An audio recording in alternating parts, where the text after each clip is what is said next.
Hello student, welcome to Mother Swag Inter College online classes.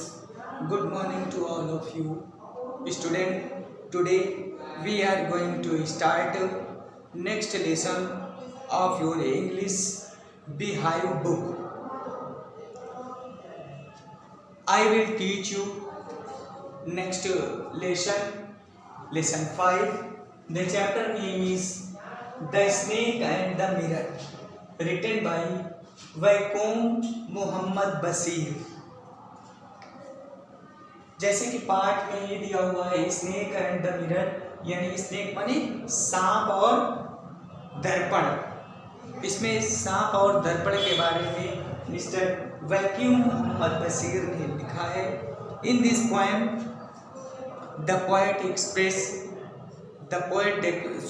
the writer describes about a snake and mirror.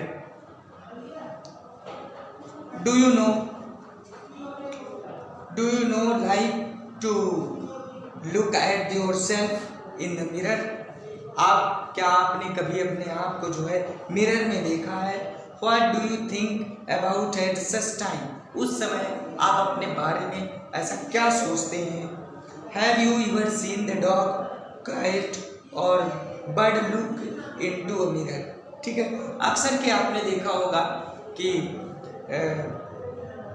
बहुत सारे कुत्तों को या चिड़ियों को या फिर अन्य पक्षियों को दर्पण में उस पर मारते हुए आपने देखा, उसको अपने चित्र को देखते हुए देखा होगा। तो बच्चों, what do you think it see? ठीक है, जब वो लोग उसमें देखते हैं तो क्या सोचते हैं? जैसा हम सोचते हैं वैसा वो भी सोचते हैं। तो यहाँ पे लेखक ने यही चीज़ के बारे में बताया है कि जिस तरीके से हम दर्पण देखते हैं, अगर कोई जानवर, कोई पशु पक्षी उस चीज़ को देखते हैं तो उसमें कैसा वो फील करते हैं। तो आज हम द स्नेक एंड मिरर के बारे में लेखक ने यही चीज़ वर्णन किया। Now I recite the first paragraph of the lesson. Everyone take out your English prose Beehive.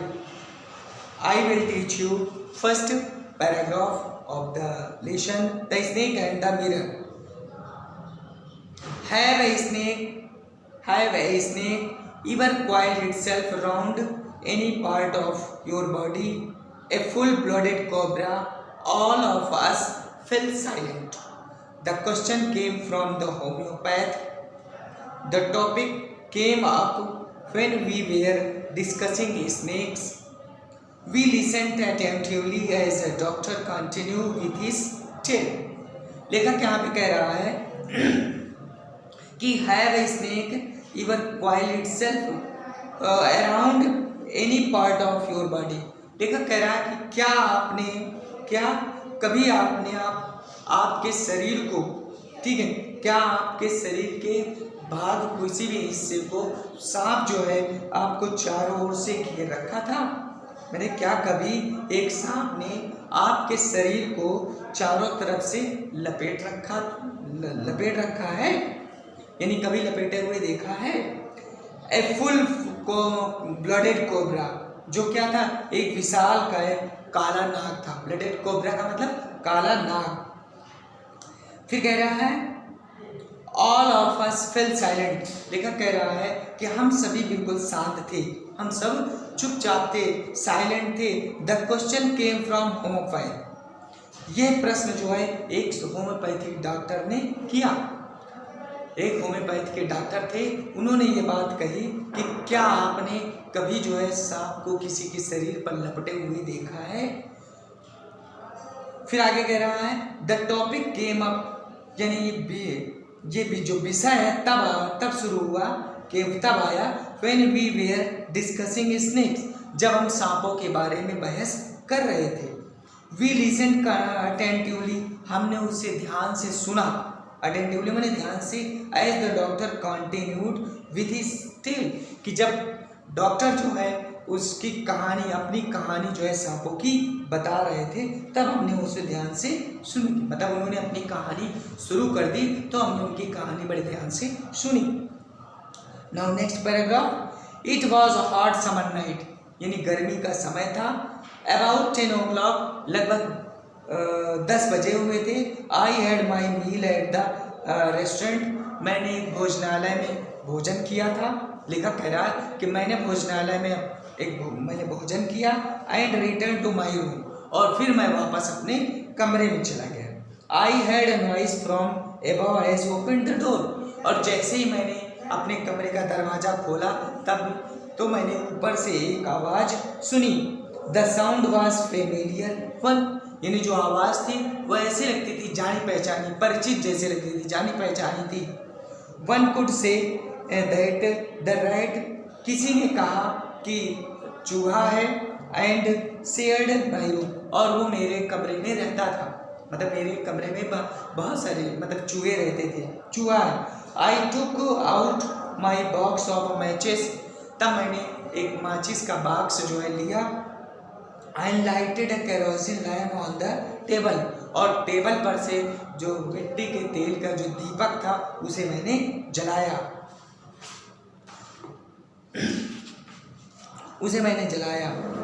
फिर कह रहा the house was not electrified, यानी जो घर था, जिस घर में हम रहते थे, लेखक रहता था, उस घर को विद्युत उसमें नहीं लगी, इलेक्ट्रीफाइड नहीं थी, विद्युत नहीं थी, बिजली नहीं थी। इट वॉज स्मॉल रेंटेड, ठीक है, वो एक छोटा सा किराए का कमरा था। I had just set up medical practice, मैंने अभी, लेखक कह रहा है कि मैंने अभी मेडिकल की प्रैक्टिस शुरू की थी, अभी थोड़े ही दिन हुए थे जो मैंने डॉक्टरी प्रारंभ की थी, medical. And my earning were meagre, और मेरी जो कमाई थी, मेरी आय थी, बहुत कम थी। I had about 60 rupees in my suitcase, और कह रहा सूटकेस में लगभग जो है मेरे पास में 60 रुपीज़ थे, 60 रुपये थे। अलॉन्ग विथ सम शर्ट, और उन्हीं के साथ में कुछ कमीज या धोती थी, ठीक है। I also possessed only a solitary black coat, और मेरे पास में कुछ कमीज और एक काला कोट भी था, ठीक है। देखा कह रहा है आल्सो पोसेस्ड अ सोलिटरी ब्लैक कोट, कि मेरे पास में एक काला कोट भी था। विच आई वॉज देन वियरिंग, जिसे मैं पहने हुए था, जिसको मैं पहन रखा था। I took off my black coat, मैंने अपने काले कोट को उतार दिया। White shirt and not so white vest, ठीक है, मैंने अपने काले कोट और सफ़ेद कमीज एवं बनियान जो सफ़ेद नहीं थी, मैंने उसे उतार दिया। एंड हंग अप, और उसे टांग दिया, खूंटी पर मैंने टांग दिया। आई ओपन द 2 विंडो, मैंने 2 खिड़कियों को खोला, अपने कमरे की 2 खिड़कियों को खोला। इट वॉज एन आउटर, एक जो था बाहर की तरफ था, एक कमरा बाहर की तरफ था। विथ वन वॉल फेसिंग, एक कमरा बाहर वाला था जिसकी एक दीवार खुले हुए मैदान के सामने थी, समझ गए। यानी लेखक कह रहा है कि इट वॉज आउटर रूम, ये बाहर वाला कमरा था। With one wall facing the open yard, जो क्या थी, जिसकी एक दीवार जो थी वो खुले मैदान की तरफ थी। कह रहा I had tiled roof, it had tiled roof with long supporting Gables, ठीक है। गेबल्स का मतलब होता है त्रिशंकु में 3 तरीके से छत पड़ी हुई थी। कहने का मतलब है, कह रहा it was outer room and open, कह रहा है it had a tiled roof, और उसमें क्या टाइल का मतलब क्या होता है, टाइलें। इसकी छत पर जो थी वो टाइलें थी, इसके छत पर टाइलें थी। विद लॉन्ग सपोर्टिंग गेबल्स, जो त्रिछत से मतलब त्रिशंकी छत से पड़ी हुई थी, छत सपोर्ट किए हुए थे। And that rested on the beam over the wall, और दीवार की छत पर बीम का सहारा लिए हुए थी। फिर लेकर कह रहा I made my bed and pulled it close to the wall, मैंने अपना बिस्तर लगाया और उसी दीवार के सहारे मैंने उसे खींच लिया। आई ले डाउन, मैं लेट गया। I lay down but I could not sleep, मैं लेट गया लेकिन मुझे नींद नहीं आई, मैं सो नहीं सका। आई गॉट अप, और मैं खड़ा हुआ, and went out to the veranda for a little air, और थोड़ा बाहर की हवा लेने के लिए मैं कमरे से बाहर, वरांडे से बाहर गया।